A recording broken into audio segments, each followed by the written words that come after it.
Hey, ladies and gents, this is Ucczajk coming to you with a review of Sir Ukuk of the Mythic Legions line, part of the Necronomicus wave that just recently came in. Eagerly anticipated giant ogre-sized figure, a tribute to Big Greg, who works with the Four Horsemen, I think mostly in shipping. And who is a person that I've interviewed on this channel. I went to his house. I checked out his collection. It was real inspiring to see how he displays his figures, and we share a lot of a similar collecting philosophy and a similar display philosophy. So Big Greg, it was a real hoot to get to see this figure unveiled and revealed in front of you, and the homage, and it was touching, and I'm glad it's finally here. And it's giant. It's a walking cathedral. It definitely does not disappoint. First of all, let's get a look at some of this new packaging. Look at that Nate Barch art on the back.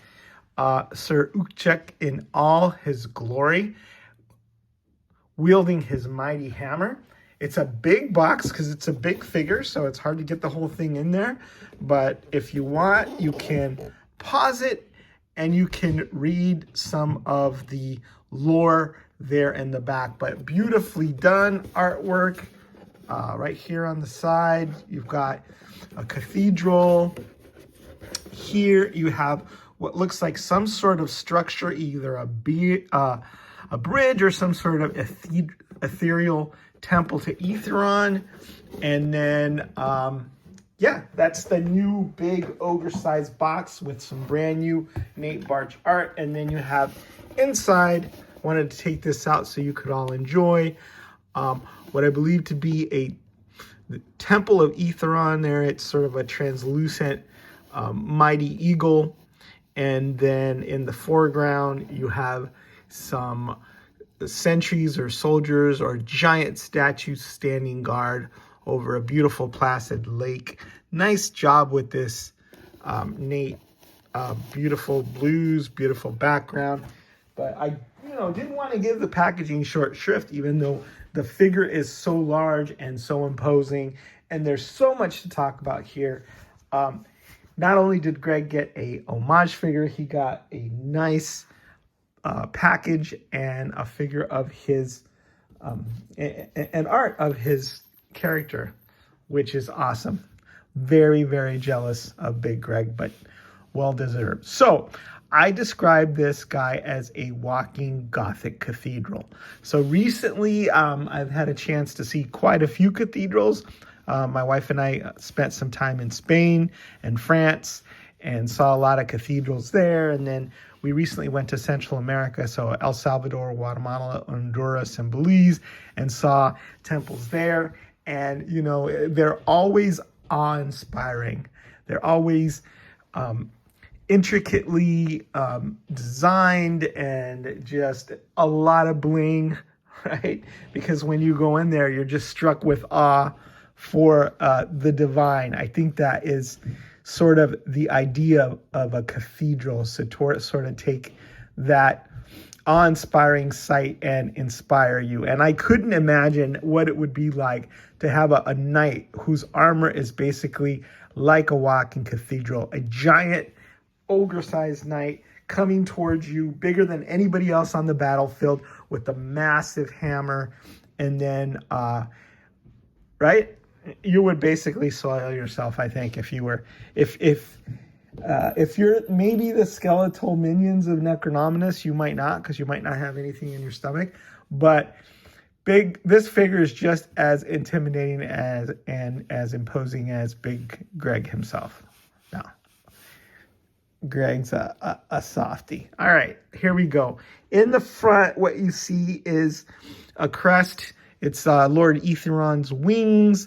And then you see the sword, the Heaven's Brand sword. And it says Divinus Imperium right here on the front, which I believe probably something like divine realm or empire. So this guy is obviously a religious fanatic, in addition to everything else that you're having to deal with the imposing size. He believes in his Lord Aetheron and is going to do whatever he has to do to make sure that he is victorious. Up here, you see the touches like the Gothic cathedral on the helmet, right? And a very, very nice silhouette there. The cathedrals are also kind of like, giant cruise ships on land, sort of. So this is kind of like the prow. But just feast your eyes on all those details there. And the army, the gold accents.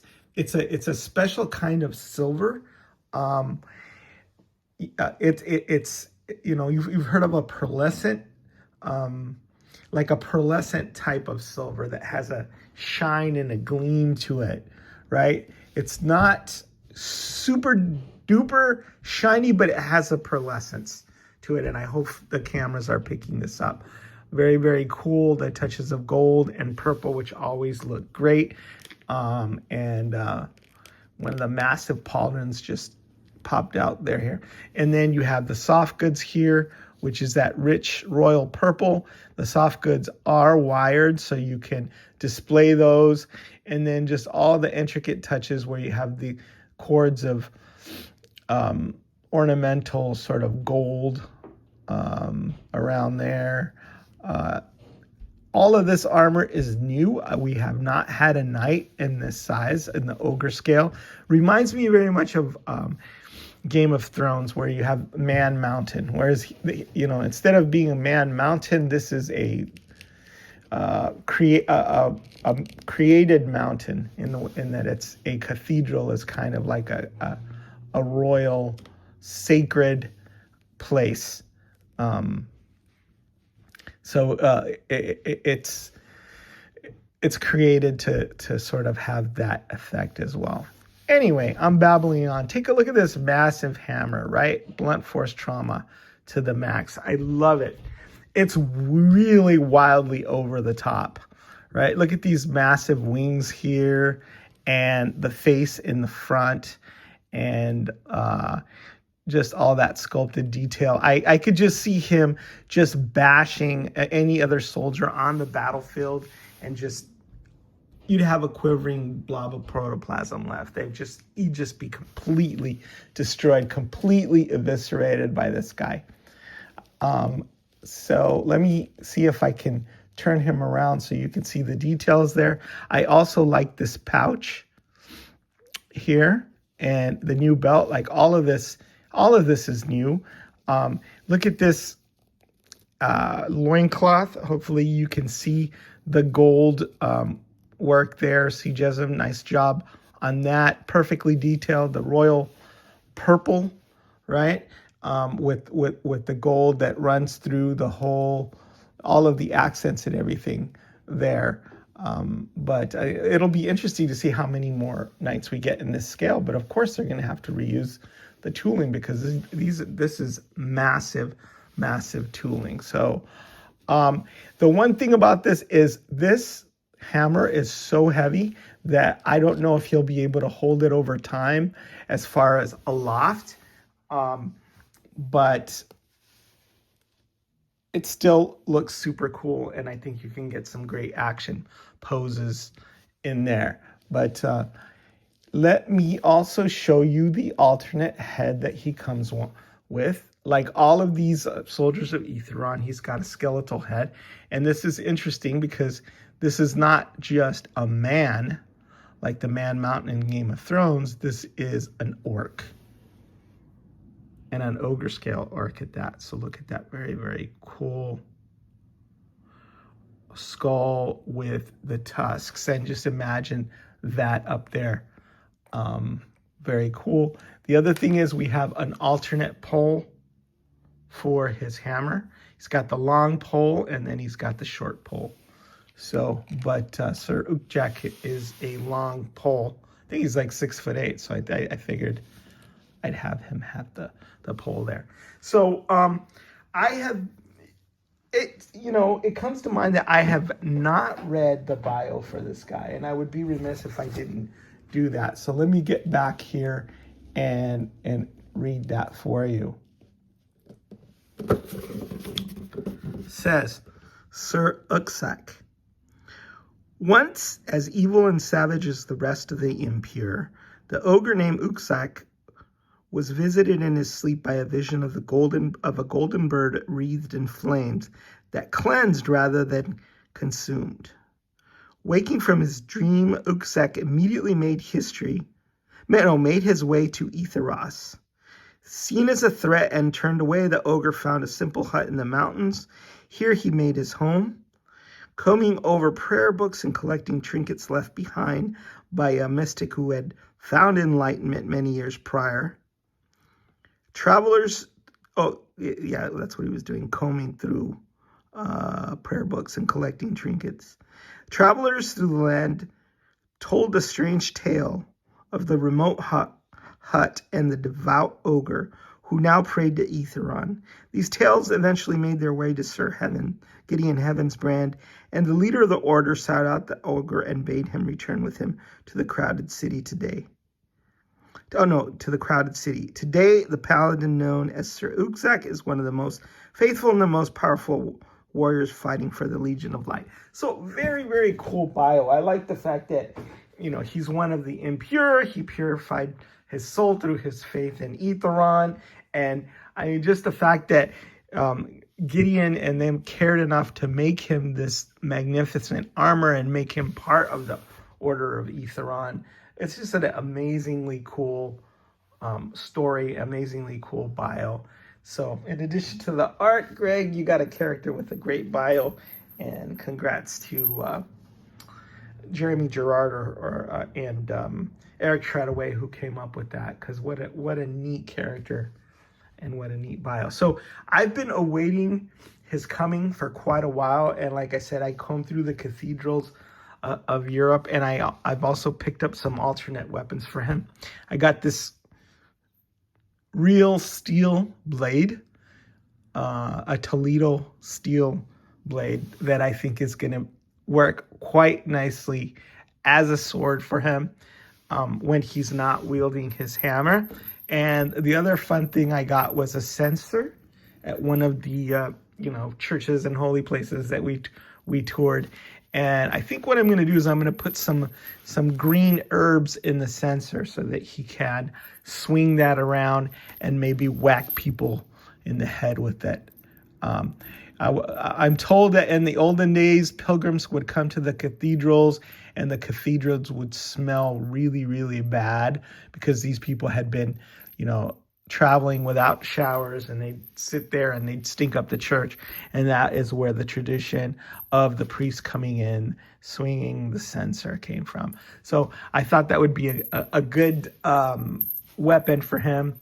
Fill it up with magical green herb that I think the namesake of a Sir Ukczajk would appreciate, and then twirl it around and whack people in the head. So really fun. I love these ogre-sized characters. I think the other two that are comparable in size and heft and just ridiculousness of weaponry and stuff are the Noble Barch, right?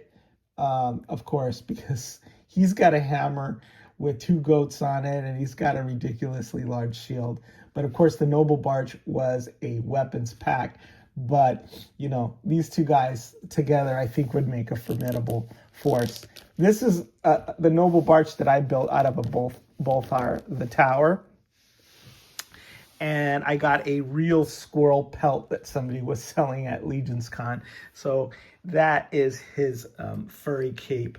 And then, of course, the first, I think, ogre scale figure that I sort of fell in love with was Bolthar, the tower. I've had him riding a dinosaur, a Jurassic Park T-Rex, for a while, and I went and got him a giant double-bladed axe weapon from somewhere in China. I think this is from a 12-inch Masters of the Universe figure somewhere. But these guys like that right there would be a real wrecking crew of giant guys. coming at you. And I love being able to get these big weapons and, like I said, this fur cape, and add to them, even though they're already so big and so huge. Oops, he's fallen over because I think I didn't find the sweet spot. But and also because this is a sort of a fake grass on the table, and so it's hard to have the figure stand up. What I did want to show before I left was him up next to a female Templar figure, so you could see how he dwarfs the 2.0 female figure, and then him up next to Sir Adalric, who looks taller than he actually is because he's got that plume sticking out.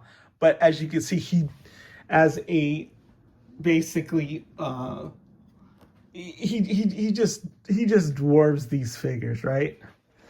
So these other figures who are part of the Order of Aetheron.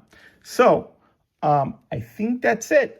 He's so huge that he required new packaging of his own.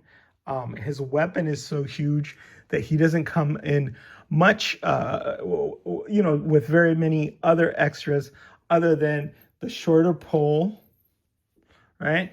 And the skull.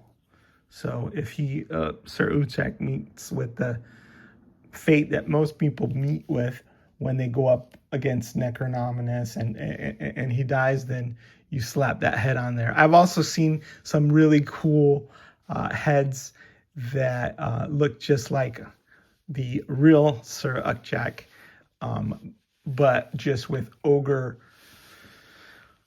teeth. Some third-party heads that I think I'm going to have to get my hands on that, so I could have Greg as part of my collection, since he was so kind as to invite me to his house and allow me to videotape his display there in New Jersey when I was there.